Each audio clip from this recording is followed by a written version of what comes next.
because an awful lot of legal work can be very tedious.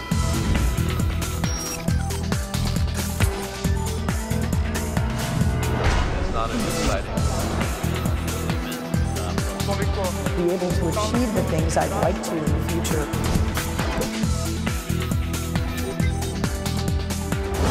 Serving Americans.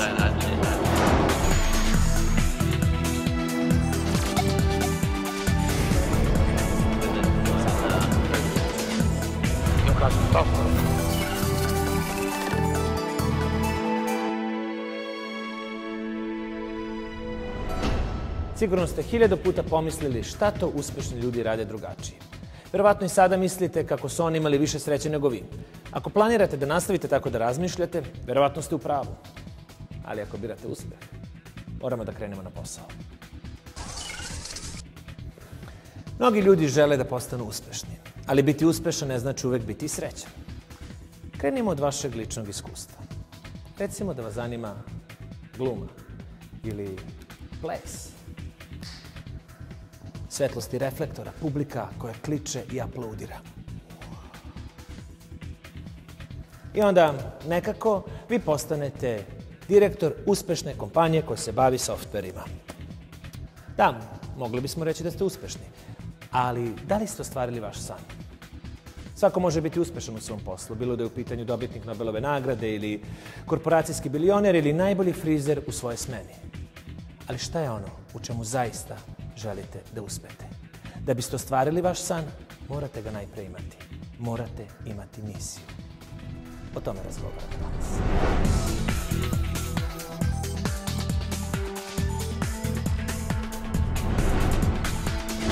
Jedan moj prijatelj je kao mali poželeo da svira klavir. Ali baba i deda su mu kupili harmoniku uz objašnjenje dirke su dirke.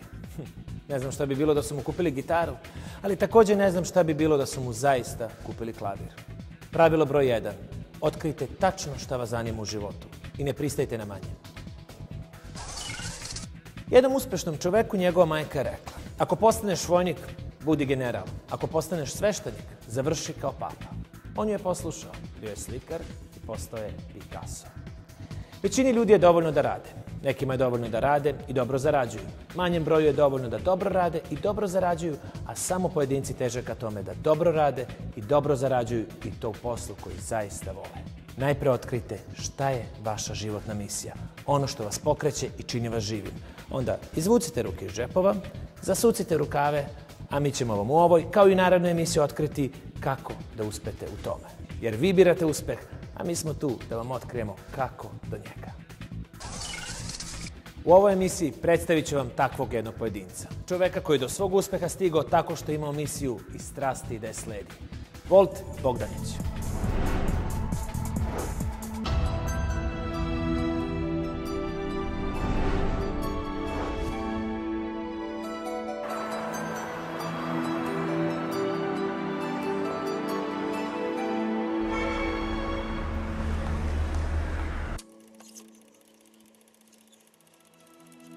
Walt Bogdanich je rođen u srpskoj radničkoj porodici.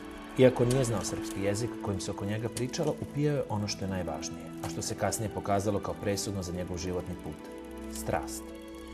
Rođen je u jednom od najopasnijih krajeva Čikaga. Veoma rano se susreo sa pojmom nepravde. Na njegovom prvom poslu, koji je radio još kao dete, ubijeno je 3 ljudi, a da niko nije to objavio. Tada se zapitao zašto. I tako su počele godine velikih pitanja i pronalaženja strašnih odgovora. Tako je počela njegova misija.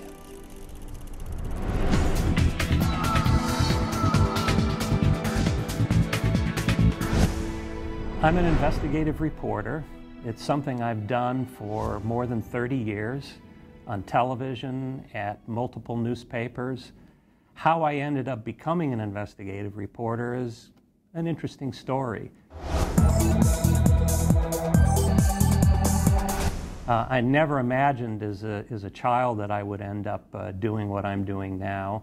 I had an interest in politics and government and democracy, and pretty much as a result of my father, who very much loved our founding fathers and the principles on which this country was founded. And I guess, you know, probably because of him, I took a big interest in current affairs. And when I was in college, I got an opportunity to work on the campus paper. The reason I became an investigative reporter also is because of the nature of my personality.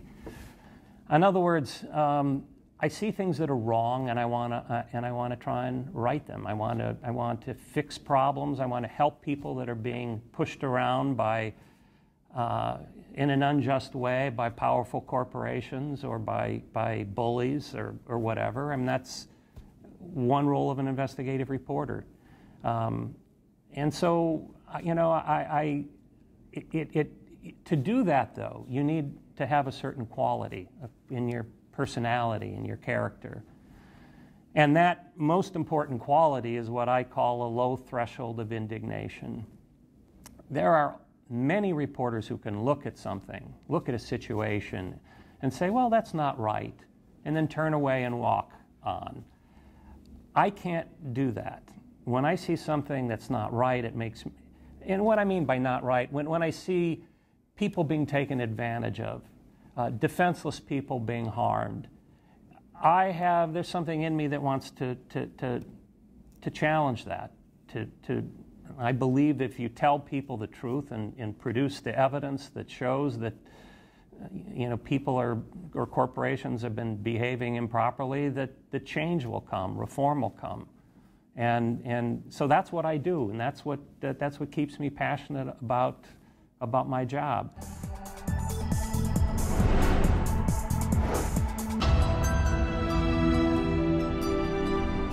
Bogdanićeva misija je da uporno pita i neprestano traži odgovore. I on se u tome osjeća kao u svojoj koži. Većina vas se, kada naiđe na teško pitanje, trudi sa istim žarom da pronađe odgovor. Ali odgovor na pitanje kako iskočiti iz svoje kože. Zato pronađite ono što vas zanima i težite ka tome, umjesto da postanete bravar samo zato što u vašem komšiluku ima mnogo lopova.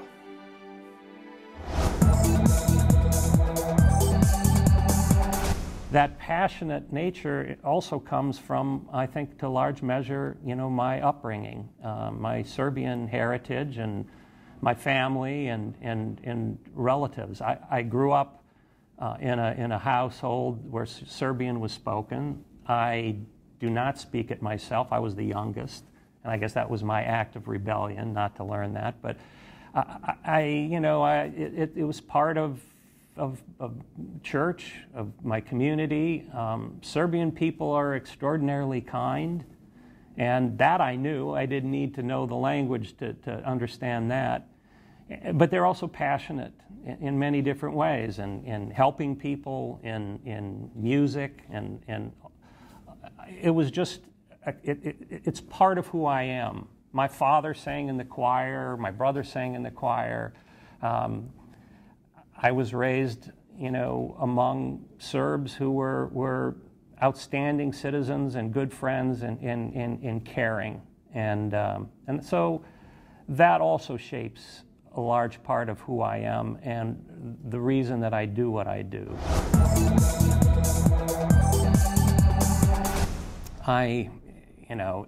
It has not always been a journey that has not been without its difficulties.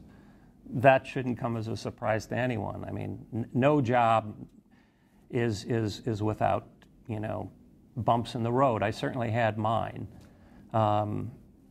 There was a series of stories I did on television that resulted in a, you know, multi-billion-dollar lawsuit against me, brought against me by Philip Morris, the big cigarette maker.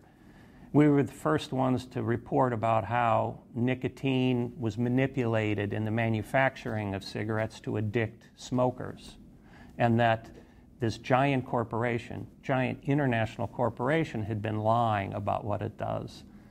Well, they didn't like that, and they decided to try and intimidate me and the rest of the media in this country and around the world by filing a $10 billion lawsuit against me. And I think they knew I didn't have $10 billion. But it was all show, and it was a big act, and it was an attempted intimidation. That doesn't mean that it was something I could just ignore or flick off. No, this was serious business. And I had a protracted defense and lawsuit, and it was something I would much rather have avoided. But in the end, we you know, the truth came out, and they may have filed a $10 billion lawsuit against me. They didn't get a penny from me, I can tell you that. And in the end, they ended up having to pay more than $200 billion to settle various legal claims against them that were brought in the aftermath of my story. So good does not always triumph over bad. It does enough to keep me doing what I do, and I love it. I mean, I'm 62 years old. I've worked the last 4 weekends because, not because I have to, but because I love what I do. I love it. I mean, still, after all these years. Doesn't mean I don't get in fights and get angry at my editors and at the paper or have my frustrations, but I feel really, really blessed to have found something that I love to do. And, you know, it's something that I wish everyone could search out and find and have that kind of feeling and success. And if you work at it and you believe in it and you are really passionate about it, you'll make it. Trouble's everywhere, but you can overcome it with the help of your family, friends, and your own, you know, backbone. Good things will result.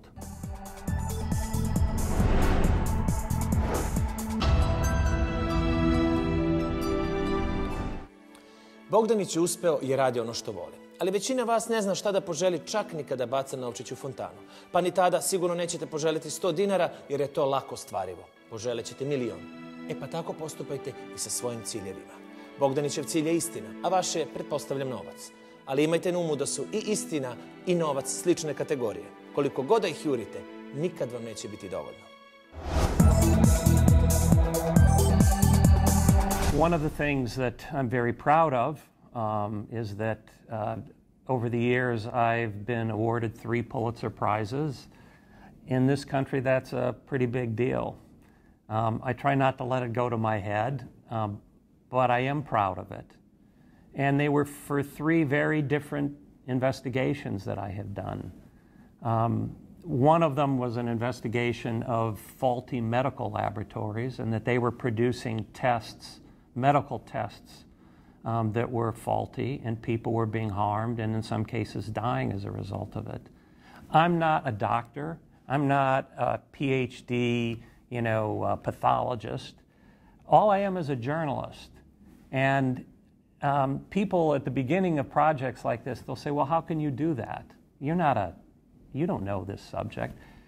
What I do know is that how to ask questions. And that's what we do for a living here. We ask questions, and we ask them over and over and over again until we understand them, until we find someone who can explain it to us. I also have developed a specialty in public records and documents, and that's how I go about trying to document these stories. My last Pulitzer was for toxic pharmaceutical ingredients that China was shipping around the world. You might ask, how did I come up with that story sitting in New York? Well, that's also a good question. I had heard that people were dying in Central America from some poison that was in medicine. And I knew enough about Chinese pharmaceutical industry that it was very unregulated and that they were increasingly growing to dominate the world pharmaceutical supply market. And I wondered whether that poisonous medicine in Panama, whether that in part was produced by some substandard factory in China.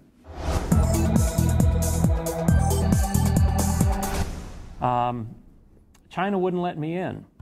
they did a research, they researched my background, and that's what Google is these days. They looked up and they quickly realized that I had done an earlier story on television that did not cast Chinese government in a particularly good light. And they delayed me and delayed me and delayed me. But some people might have walked away from it at that point. But I didn't. I knew it was an important story to do, and I just figured that if I worked hard enough and thought enough about this, that I would find a way to get access to these Chinese companies that were selling these unregulated supplies. And I did. And I found out, for instance, that there was this big international conference in Milan, Italy, where there were 500 Chinese companies that were trying to sell their pharmaceutical supplies on the world market. They didn't know, I mean, reporters never cover these big events. And it's just a conference convention where there were 25,000 people there, but there weren't journalists there. And I heard about it and I went. And they asked me, why am I there? I said, I think this is an interesting gathering. I want to ask some questions. And what this event allowed me to do was to confront, to talk to these companies from China that were not regulated. They were chemical companies. They might be making fertilizer and pesticides and poisons one day, and they're making pharmaceutical goods that people consume that are supposed to, make sick people well. Well, that was a case of me just sticking with it and persevering and figuring out a way to get this story done.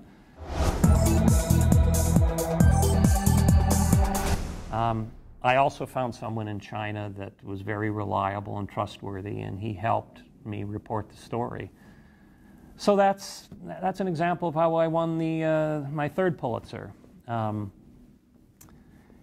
These aren't easy stories to do. I work on them for sometimes more than a year.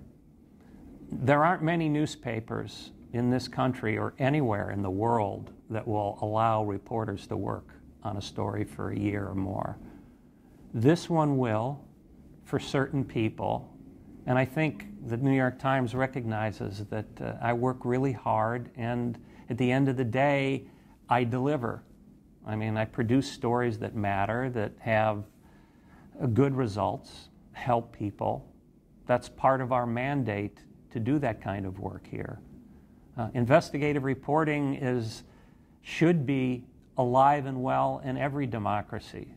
And I hope that it takes root in Serbia and grows and tries to assert itself in that democracy, because everyone will benefit from an aggressive press. As we say here at the New York Times, to go about reporting without fear or favor. That is the goal of journalists, and that's certainly my goal, and I've been lucky to work for organizations that have let me pursue my passion, investigative reporting.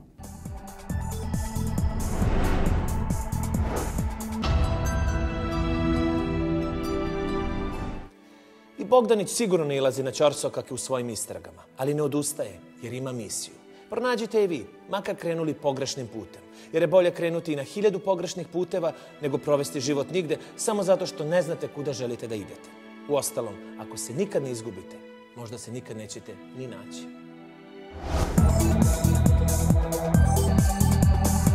Well, it's commonly talked about here in this country, the American dream. Well, what is that? What does that mean to me? Have I achieved that? You could be successful in life and not achieve your dreams. I mean, there are people out there on Wall Street that are cheating people and making a lot of money. But that isn't the American dream. It shouldn't be the American dream. My American dream is that, and that I have achieved, is that I found something I love to do. And And I'm proud of what I do, very proud of what I do. I am proud to tell my children what I do. I'm proud to set an example for them that here is a guy who is trying to do his best to leave his mark on this world of ours, on this country of ours, in a positive way.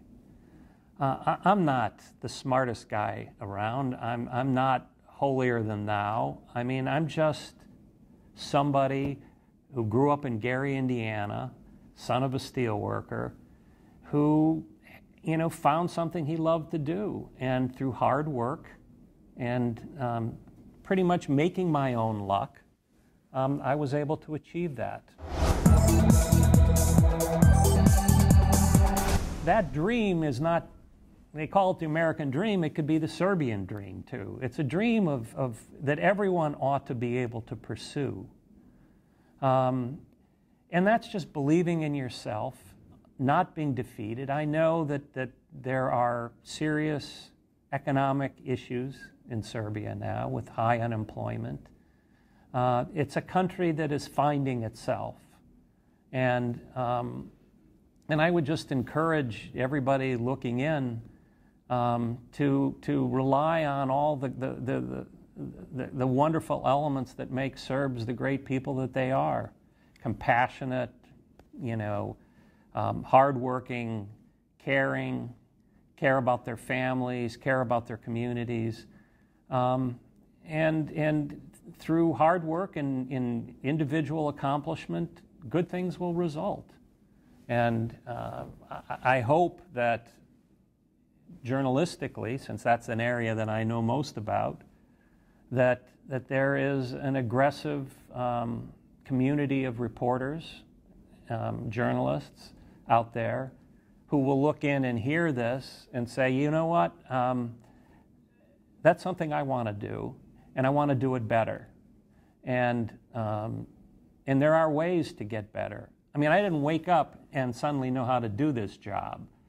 I went to conferences, I studied it, I learned it, I found the best people in the country who did it, who I admired, I questioned them, I learned from them. And that's what you have to do. If in whatever walk of life, whatever profession, whatever line of work you're in, is to find the people who are doing it right, learn from them, and then go out and do it yourself, because you can.